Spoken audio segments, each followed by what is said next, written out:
खूब लड़ी मर्दानी वो झांसी वाली रानी थी। रानी लक्ष्मीबाई के नाम से अंग्रेज थर थर कांपते थे। साल 1857 की क्रांति में रानी लक्ष्मीबाई ने अंग्रेजों की जड़ें हिला दी थी। युद्ध के दौरान सैकड़ों की संख्या में अंग्रेजी सेना झांसी की रानी लक्ष्मीबाई को जिंदा नहीं पकड़ पाई थी। रानी लक्ष्मीबाई ने अपने अंतिम शब्दों में कहा था कि मेरा शरीर तक अंग्रेजों को नहीं मिलना चाहिए। तारीख थी 18 जून 1858। झांसी की रानी लक्ष्मीबाई को अंतिम समय में अंग्रेजों ने चारों तरफ से घेर लिया था, लेकिन रानी लक्ष्मीबाई ने भी अंग्रेजों को मुंहतोड़ जवाब दिया था। ब्रिटिश खेमा युद्ध करते करते थकता, उससे पहले ही एक रिजर्व सैनिकों की टुकड़ी आ गई थी। इस सैनिकों की टुकड़ी के अचानक लड़ाई में कूदने से ब्रिटिश खेमे में फिर से जान आ गई। दोस्तों, अंग्रेजी सेना की तरफ से कैप्टन रॉड्रिक ब्रिक्स थे, जो वो पहले शख्स थे जिसने रानी लक्ष्मीबाई को अपनी आंखों से लड़ाई के मैदान में लड़ते हुए देखा था। उन्होंने घोड़े की रस्सी अपने दांतों से दबाई हुई थी। वो दोनों हाथों से तलवार चला रही थी और एक साथ दोनों तरफ वार कर रही थी। इसके बाद लड़ाई नए सिरे से शुरू होती है। जगह थी कोटा की सराय। रानी लक्ष्मीबाई के एक सैनिक के मुकाबले अंग्रेजों के 2 सैनिक लड़ रहे थे। लड़ते लड़ते एक अंग्रेज सैनिक ने रानी लक्ष्मीबाई के सीने में संगीन भोंक दी थी, लेकिन रानी ने तुरंत ही मुड़कर अपने ऊपर हमला करने वाले अंग्रेजी सैनिक पर पूरी ताकत से तलवार लेकर टूट पड़ी। रानी को लगी चोट इतनी ज्यादा गहरी तो नहीं थी, लेकिन उस घाव से खून काफी तेजी से निकल रहा था। अचानक घोड़े पर दौड़ते दौड़ते उनके सामने एक छोटा सा पानी का झरना आ गया। रानी लक्ष्मीबाई को लगा कि वो घोड़े की एक छलांग लगाएगी और घोड़ा झरने के पार हो जाएगा, तब उनको कोई भी नहीं पकड़ सकेगा। मगर अफसोस इस बात का कि घोड़ा छलांग लगाने के बजाय इतना तेजी से रुका कि घोड़े ने 1 इंच भी आगे बढ़ने से इनकार कर दिया। तभी उन्हें कमर में बाईं तरफ राइफल की एक गोली लग गई। रानी के बाएं हाथ की तलवार छूटकर जमीन पर गिर पड़ी।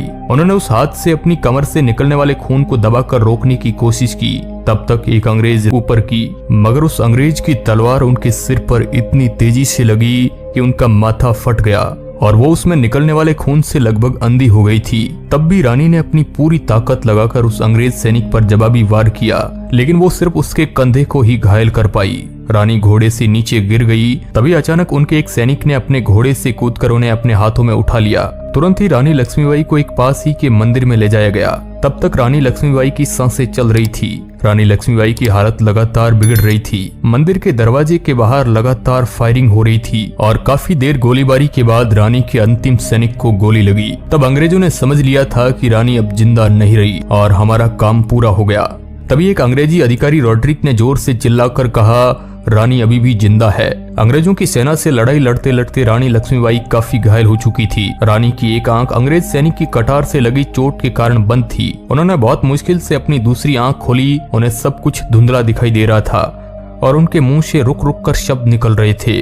दामोदर, मैं उसे तुम्हारी देखरेख में छोड़ती हूँ। उसे छावनी ले जाओ, दौड़ो उसे ले जाओ। इसके बाद रानी की सांसें तेजी से चलने लगी थी। उनकी चोट की आवाज बढ़ती जा रही थी। मंदिर की दीवार के बाहर अब तक सैकड़ों ब्रिटिश सैनिक पहुंच गए थे। मंदिर के अंदर से सिर्फ 3 राइफलें अंग्रेजों पर गोलियां बरसा रही थी। पहले एक राइफल शांत हुई, फिर दूसरी और फिर तीसरी राइफल भी शांत हो गई। जब अंग्रेज मंदिर के अंदर घुसे तो वहां से कोई आवाज नहीं आ रही थी। सब कुछ शांत था। सबसे पहले रॉड्रिक ब्रिक्स अंदर घुसे। वहाँ रानी के सैनिकों और पुजारियों के कई दर्जन रक्त रंजित शव पड़े हुए थे। एक भी आदमी जीवित नहीं बचा था। उन्हें सिर्फ एक शव की तलाश थी। तभी उनकी नजर एक चिता पर पड़ी जिसकी लपटें अब शांत पड़ रही थी। उन्होंने अपने बूट से उसे बुझाने की कोशिश की। तभी उससे मानव शरीर के जले हुए अवशेष दिखाई दिए। रानी की हड्डियां करीब करीब राख बन चुकी थी। इस तरह रानी लक्ष्मीबाई अपनी अंतिम सांस तक अंग्रेजों से लड़ती रही थी।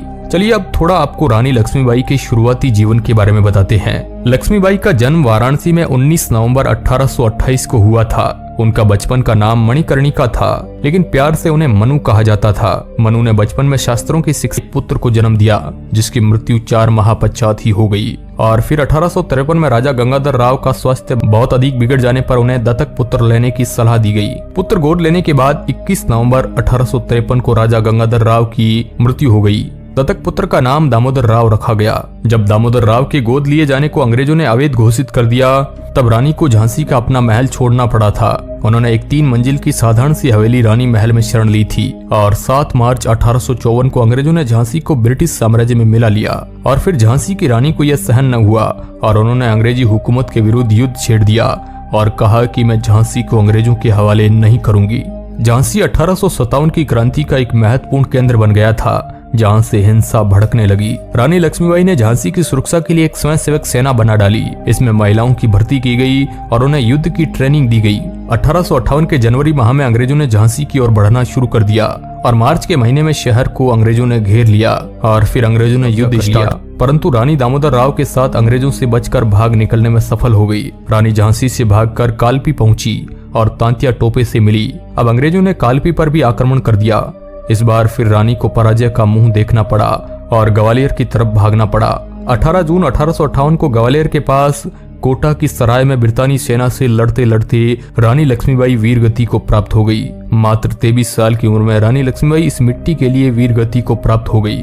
रानी की वीरता देख अंग्रेज कैप्टन ह्यूरोज ने शहादत स्थल पर उनको सैल्यूट किया था। इस लड़ाई में रानी लक्ष्मीबाई के बेटे दामोदर को सुरक्षित बचा लिया गया था। दामोदर ने 2 साल बाद 1860 में अंग्रेजों के सामने आत्मसमर्पण कर दिया। बाद में उसे